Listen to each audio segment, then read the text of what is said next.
Chapter 14, A Letter to the Emperor. When Mucius had finished his story, his friends gazed at him in silence. They did not know whether to be awed or burst out laughing. What a wild tale! How were they to believe it? On the other hand, there were things he had brought back with him, Rufus's cloak, which was still wet, and his own lantern. Apparently he was not telling tales, in which case he was a hero and deserving of great respect. They were in their secret cave, sitting on rickety boxes around a table on whose cracked marble top a candle was burning. Playing one day on the Esquiline Hill, they had come across this roomy cave in the rock and had promptly appropriated it for their own use. It was their official headquarters. Here they met whenever they had anything important to discuss, and here they hid when it seemed wise to keep out of sight for a short while. One dark corner was piled with old junk which they had collected around town, and which they intended to use some day to furnish their cave. On the entrance they had hung a tattered old rug to serve as a curtain. Publius was the first to express his doubts of Mucius's tale. "You mean to tell us that you spent the entire night locked up in the baths of Diana?" he asked slowly. "You can ask the superintendent if you don't believe me," Mucius replied, affronted. "What did your folks say about you being out all night?" Flavius asked timidly. "I was lucky," Mucius said. "They were at the theater yesterday afternoon, and afterwards they went to a party. So they came home late and slept late in the morning. Only our doorkeeper saw me this morning, and he won't tell on me. If I had known you were going to stay at Lucas's, I would have stayed too," Antonius said. "I didn't stay by choice," Mucius said. I was trapped there when you idiots slammed the door behind you." "Would Lucas have done anything bad to you?" Flavius asked. "That I can't say," Mucius replied, "but snakes were crawling all over the place, and I didn't like that." "I would have stabbed Lucas with my dagger," Antonius boasted. "If you hadn't fallen down dead from fright first," Publius mocked him. "Quiet. All this is beside the point." Julius interrupted them. He pushed the candle aside, leaned across the table, and looked searchingly into Mucius's face. "So your idea is that Rufus spent the fatal night locked up in the baths of Diana, too?" he asked. "I've explained the whole thing to you," Mucius said impatiently. "Rufus must have gone to see Lucas. Then he must have jumped into the baths of Diana. In the morning when the superintendent opened the door, he scooted out and ran away. The only thing he could have got in was the way I did, through the skylight in the ceiling. That must have been between the first and second hours of the night, when there was still enough water in the pool. If he had jumped half an hour later, he would have broken his neck. So Rufus is innocent. He must not have written on the temple wall." "But what made him visit Lucas?" Flavius asked. "The gods alone know that," Mucius said. "All I know is that if he was inside the baths of Diana, he could only have got there by crossing roofs from Lucas's house.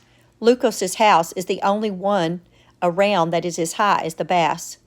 "What Mucius says makes sense," Julius said excitedly. "Remember Rufus's clothes that we found under his bed? They were soaking wet." "So there," Mucius burst out, pleased by this support. "They were wet because he jumped into the pool at the baths of Diana." "We must do something at once," Julius said. "But what?" Flavius asked. "We'll go to see Livia and tell her all about it." "What can Livia do?" Publius asked. "She herself said that she is powerless. The prefect of the city won't receive her because he knows that the emperor is down on Praetonius." "Then we have to go to the emperor himself," Flavius reasoned. "If the emperor orders Rufus's release, that's all there is to it." It was a bold idea. "What do you know?" Publius jeered. "Flavius is turning into a hero in his old age." "That isn't a bad idea," Mucius said. "We can prove to the emperor that Rufus is innocent." "It's not as easy as all that," Julius said. He dropped his voice and went in a whisper. "The emperor is heavily guarded. He lives in fear that someone will try to kill him. You don't get admitted just like that. You have to ask for an audience, and that can take days." "I know what we can do," Antonius said with a wild conspiratorial expression. "What?" the others asked sulkily. Antonius' suggestions were apt to be pretty crazy. "We'll write him a letter," Antonius rapped out. "He can't be scared of a letter." The others were stunned. For once, Antonius's proposal was sensible. They could leave the letter at the palace, and it would be securely delivered to the emperor at once. "But who is going to write it?" Flavius asked. "You, of course," Publius said. "You have the best handwriting in the class." "For once it will come in handy." Flavius protested but was voted down. "What shall I write on?" he complained.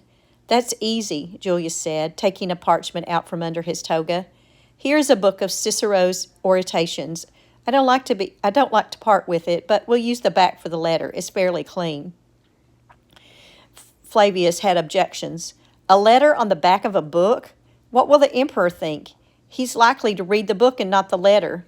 "The emperor is smarter than you are," Mucius said firmly.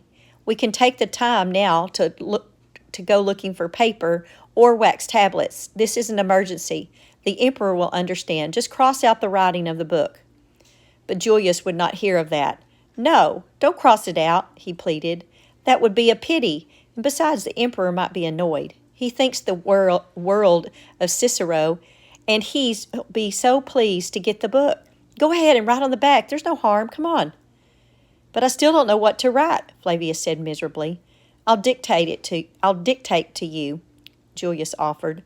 Flavius sat down at the table, unrolled the parchment, smoothed it out, placed the candle beside it, and picked up a charcoal pencil. And then he waited for Julius's dictation. Julius paced up and down, pondering. Finally he stopped behind Flavius and began, "Dear Emperor." But that was as far as he got. Mucius and Publius instantly pounced on him. "That's not the proper salutation for the emperor," Mucius said. "Then what is?" Julius asked, offended. "I know," Antonius burst out. "Divine, merciful, glorious, revered, all-knowing emperor." "That's too much," Mucius said. They quarreled about how the emperor ought to be addressed, but then they debated about every sentence as it was dictated to Flavius, and finally they argued about the signature. It took almost an hour before the letter was completed, but at last they were satisfied with it, and Flavius had to read it aloud several times. "Most revered divine emperor," Flavius read, "we are petitioning you for mercy for Rufus, son of Praetonius. He's in prison, accused of having written 'Cassius is a dumbbell' on the wall of the temple of Minerva, which is dedicated to you. Rufus is innocent, for he was locked up in the baths of Diana all night. He jumped into the pool through the opening in the roof. That must have been between the first and second hours of the night. If he had jumped in when there was no water there, he would have been dead in the morning and could not have run away. The superintendent leaves at night and comes back in the morning. Meanwhile, he drains the water and locks the door. Rufus was in there and could not get out. He ran past the superintendent in the morning, and the superintendent thinks it was Mucius. But Mucius knows it was Rufus, for the superintendent found Mucius's lantern in the pool. But Rufus had the lantern with him, not Mucius. The two policemen said that Cassius is a dumbbell was not on the temple wall before the 5th hour of the night. They know for certain, because that's the hour when they always get hungry and eat bread and figs and drink wine. The police always tell the truth, but Cassius is a dumbbell was on the temple wall before dawn. At that time, Rufus was still locked in the baths of Diana. That should prove that Rufus doesn't go around desecrating temples. Therefore, we throw ourselves at your feet and ask for mercy for our friend Rufus." The pupils of Xanthos School. Flavius stopped, out of breath. "Couldn't be clearer," Mucius said, rubbing his hands with delight. "Now we must hurry and deliver the letter to the palace," Julius said. "Hold on. Haste makes waste," Publius warned. "Something else occurs to me. What about Scribinus?" "What do you mean?" Mucius asked uneasily. "Scribinus is the most famous handwriting expert in Rome," Publius said. "If Scribinus maintains that the writing is genuine, it's genuine." Julius murmured, and he began squinting at Mucius out the corner of his eyes. Antonius and Flavius were also assailed by doubts once more. One or the other was telling the truth, Scribinus or Mucius. But Scribinus was a famous scholar, and Mucius was just a classmate. Mucius sat down on a box again, propped his head on his clenched fist and stared into space. Maybe you only dreamed it, Antonius said. I have funny dreams sometimes too. Last night I dreamed I was a pirate and fell into the water and would have drowned if a dolphin hadn't. Furious, Mucius leaped to his feet and stuck Rufus's wet cloak under Antonius's nose. There, did I dream that? He shouted. And what about the lantern I found in the baths of Diana? That cloak smells bad, Antonius gasped, half smothered. Then don't talk about such nonsense, Mucius said. Rufus is innocent. This isn't a dream. That is the truth. But then, who did the writing on the wall? On the temple? Julius asked. The emperor will want to know that, too. But then, I can't know who wrote on the temple, Mucius cried, beside himself. But somebody must have copied Rufus's handwriting. But who? Julius repeated stubbornly. Maybe it was a ghost, Antonius said. At that moment, there was a crashing noise in the dark corner of the cave, and a sullen voice said, "It was me." The boys whirled around in fright. From back of the piles of junk, Cassius emerged. He clambered over an upturned barrel. "I was the one who wrote Cassius is the dumbbell on the temple wall," he said, scowling at the boys.